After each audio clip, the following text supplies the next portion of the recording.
Just want to get your thoughts on closing out the series with a win after a tough one yesterday. Our guys bounced back today. It was nice to see that, to come out, jump out to an early lead, and stay resilient on this game, and didn't pull the parachute early, and kept on grinding offensively, kept putting up runs. Kleck did a good job getting us off to a good start there. Linder came in and threw the ball outstanding. Shea finished it, but just the offensive approach was very, very good today. Matt Polk coming in, giving us a huge spark on the offensive side of things.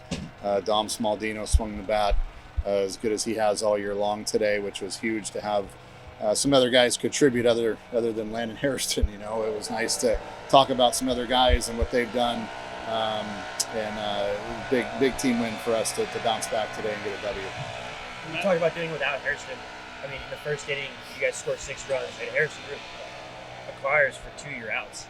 Is that just a good feeling to have that the rest of your lineup can do it other than Hairston? Yeah, it is. And I leaned over to Goffey and said, what do you think the odds in Vegas would be if we put up 6 runs and Landon Hairston made 2 outs and didn't contribute to us scoring a run? You said we would have both said we would have bet the house on that. But, the facts are it's nice that other guys are contributing. And Landon still had a homer today with a couple RBIs, so he was a big part of the offense, obviously. But nice that some other guys stepped up and were able to get some production out of some other spots. How important is it for you to see this team respond to your challenge of hitting better with runners in scoring position? Today, you guys hit 500, 10 for 10. Well, it's amazing what a little focus will do. So, we had some discussions about that last night, and again today pregame, to just stay on it mentally. You can't, every at bat's important, and you got to lock in every at bat. And I'm not saying you got to get hit every time, but there should be a mental approach to stay focused and locked in with what we're doing. And I think they did a much better job of that tonight. So that's what we're capable of doing. We got to keep on it. Last night you talked about killer instinct, and then tonight they still kept on going in the 9th inning, tacking on more runs. You think that helped? Did that help unlock that killer instinct a little? They certainly responded and played much better tonight, and were able to come up big in big situations. And I was just impressed. Traditionally, we've struggled off left-handed pitching, and today we had a really good approach. I can't count how many base hits we had up the middle the other way, and that's how you beat left-handed pitching, is staying through the middle. And they stuck with the approach outstanding today. It's good to see. Sorry about that. I noticed early in the game, you guys threw a lot of 3-ball counts on the starting pitcher. What does that say about this team? On their pitcher, from an offense? Their pitcher, on offense, yeah. Just we weren't chasing, fishing below the zone, and that's something that, again, is our when we're going good, we don't chase below the zone. We were able to get him up out over the plate, and that's where we're looking, and do our damage in that fashion. So again, tribute to the guys stick to a plan. They can be okay. You spoke pretty highly of Cole. You spoke highly of Colin. You spoke pretty highly of Taylor Penn after Thursday. Do you have any kind of vision of what the weekend rotation might look like going forward, or are you still figuring that out?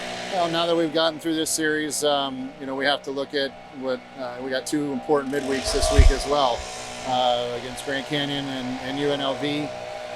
So we got a matchup there, and then I would imagine it'll be the same 3 guys, but what order we put them in, we'll have to discuss that and see what's best. You and Pavelski exchanged words a little bit after the game. Was there any sort of disdain there? It just he was questioning the bunt, there in the 9th inning, and last I checked, we lost yesterday and gave up 7 in the 7th inning. So we were up 7. I didn't want to take that chance again. I respect the heck out of Chip Hale.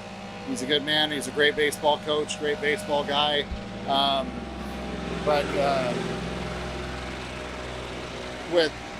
We've had some crazy games. UNLV, where we had a 12-run lead and won 12-11.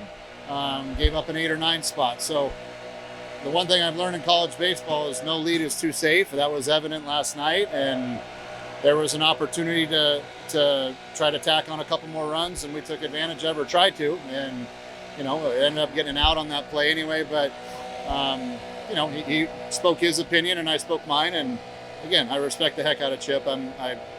Hopefully there's no lingering bad blood there, but we didn't see eye to eye on that play. With that chippiness, obviously comes with the rivalry. Is it a little bit more bittersweet to come to their house and beat them?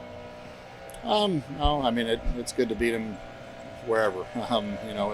This rivalry is what it is, and a few years ago they beat us 20-0 down here, and that didn't seem to be an issue then. So, is what it is, and part of that was. I'll leave it, but we're happy to come down here, get a series win, and get back home. This was the most runs you've scored in this place since 2009. Did you see anything particularly clicking on the offensive end, or was it just kind of down to focus?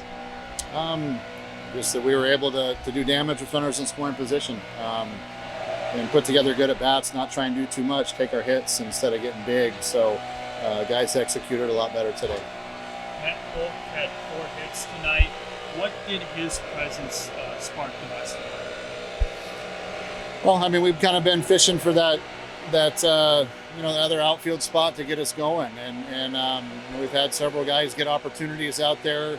Sam Myers, obviously Dominic Longo, Kai McGarry, some guys have been mixing out there trying to find that spark of who's going to really start generating some offense in those positions. And tonight Polky was that guy that had a great night, and he's been in the cooler the longest. To be honest, he's just sat there and waited his turn, and got an opportunity tonight and made the most of it. What did you see from Dominic's role as a coach today?